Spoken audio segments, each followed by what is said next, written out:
Hello people of the interwebs.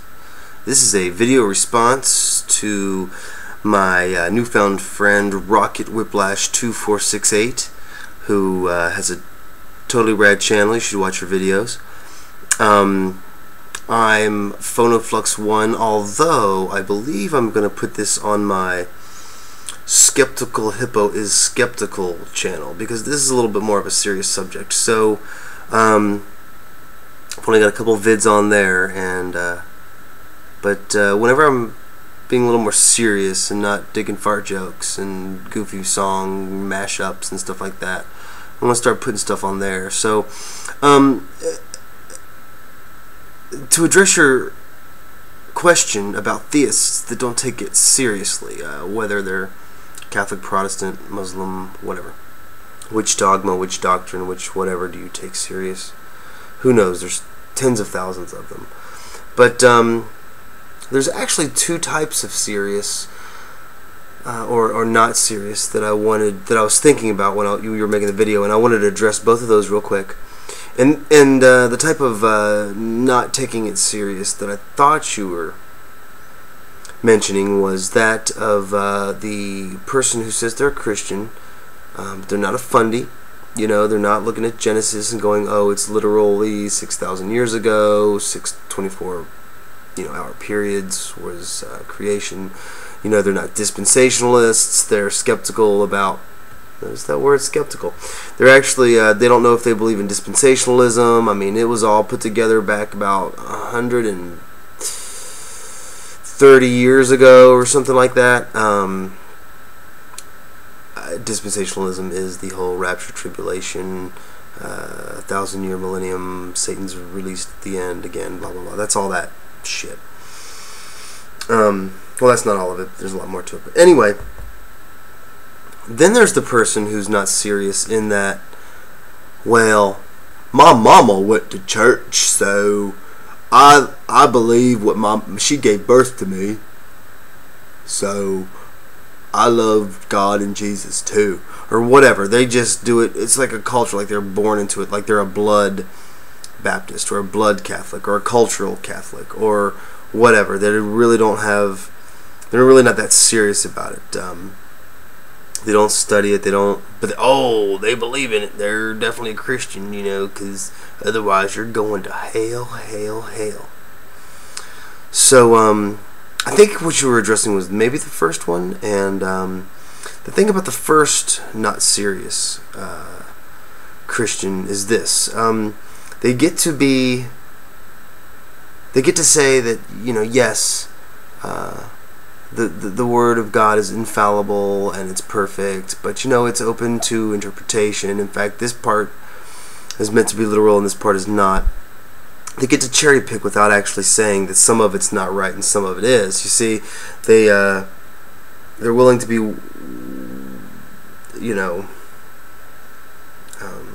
it's like they are trying to reason. They are trying to implement their own ability to see science and see their own subjective morality, because the morality of the Bible, Old Testament and New, is fucked.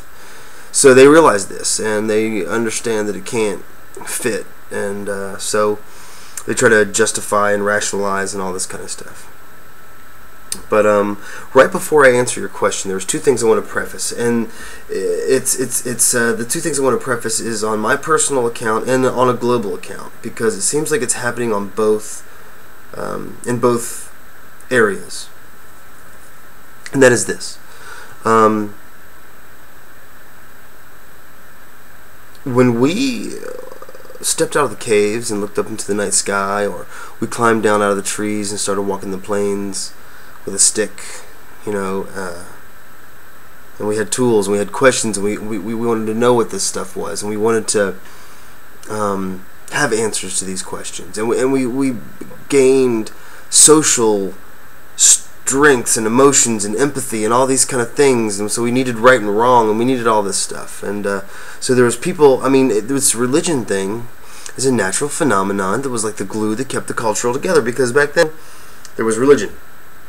There wasn't politics, science, psychology, law, explanation for what anything really. So they were making up shit.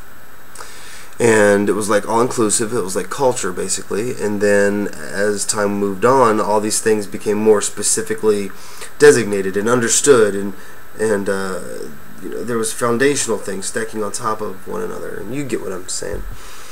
So, in a global sense, it seems that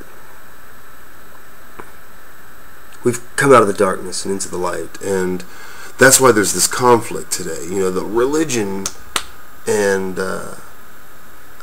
you know, all the different things we can look at and study, and what are all the different subjects, are a major conflict. It just doesn't work anymore. And so what happens is these people realize this, and I think that they you know, they don't want to look like a total religitard. They don't want to look like a fundy fucktard, you know, but at the same time, you know, they still want to hold on to God and Jesus just in case. They want to Pascal wager their way into heaven just in case. They don't actually, they like the fact that God's going to have their back, and little angel on their shoulder, and hey, I'm in trouble now, you know, come help me out, with about the effectiveness of a placebo. Anyway, so I think on a global scale that's what's happened. The second preface is my own personal situation where, oh my God, I came up in Baptist Christian schools, yet I went to Pentecostal churches. What? I was confused, you know.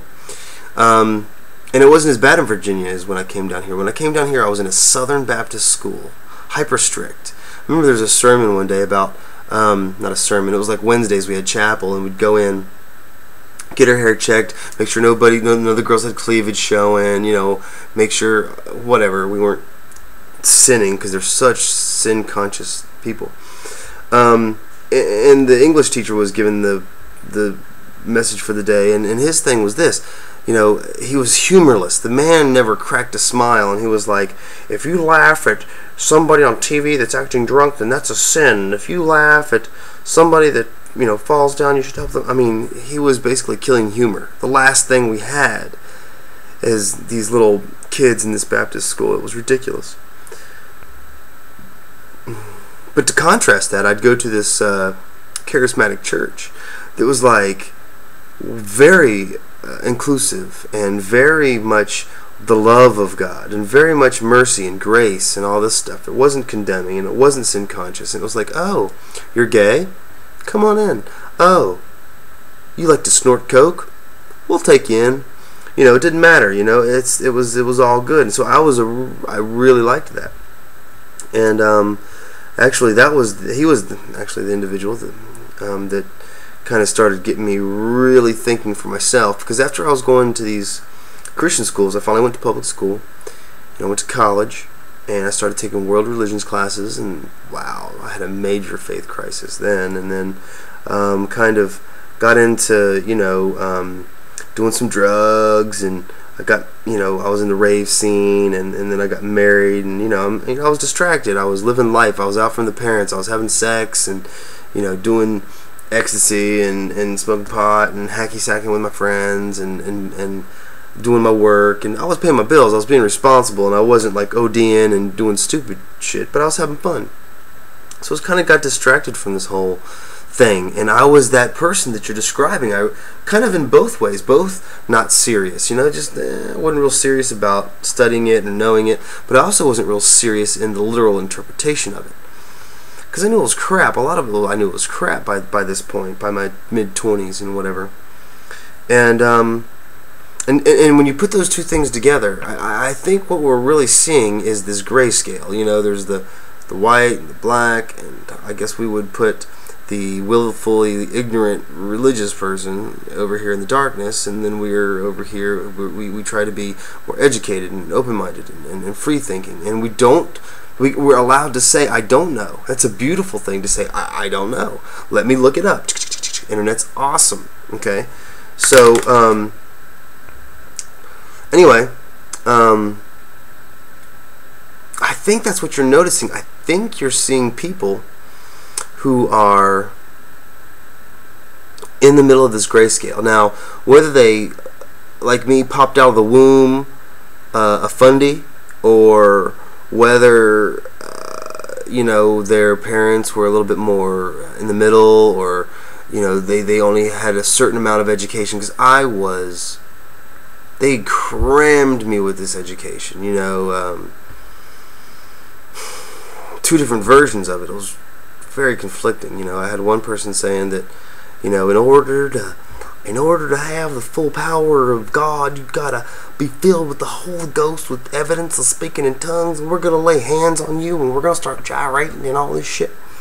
And then I had the other guy at the school that was telling me, well, if you're speaking in tongues, you're demon possessed. And it's like fucking polar opposites, man. I was confused. So I realized there wasn't something right, and I started moving down the grayscale. And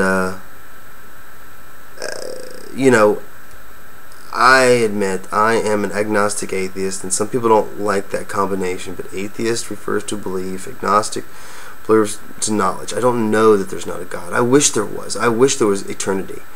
I wish there was some thing out there that was going to help me out when I prayed, and keep me safe, and then when in the afterlife He's going to show me all the rad things in the universe that I could learn and all this kind of stuff. Well, I'm just lucky enough to be in a time that I can do that now.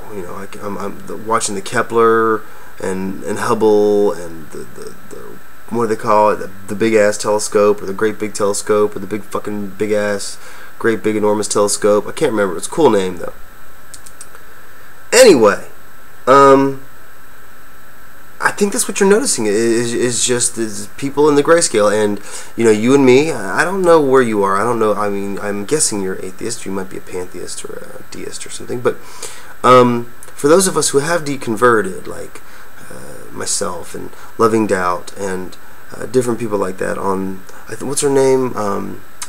Health Addicts. She did the religious thing and then became an atheist, and all these are really cool people, and I love to hear their stories, and I love to hear your story. And you've inspired me to make videos. And I just to answer your question, I think you're just noticing people in this grayscale. Now, whether they get stuck or not, or if they keep moving or not, that's up to them. That's how much, maybe how much they get influenced, and different things determine that. But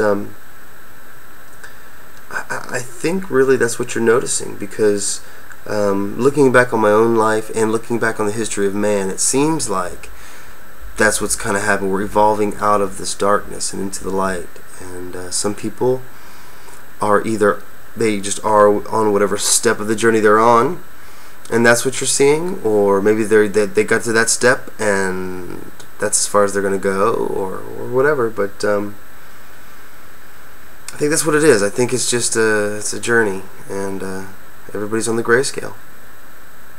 So anyway, I thought your video was kind of interesting, and it brought up this thing that I've also noticed as well. They're not serious, and why, and why wasn't I, and at what time, and the reasons that I gave up certain beliefs, and why I gave them up, and all that. I think about these things a lot.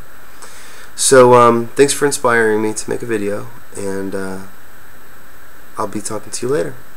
Peace.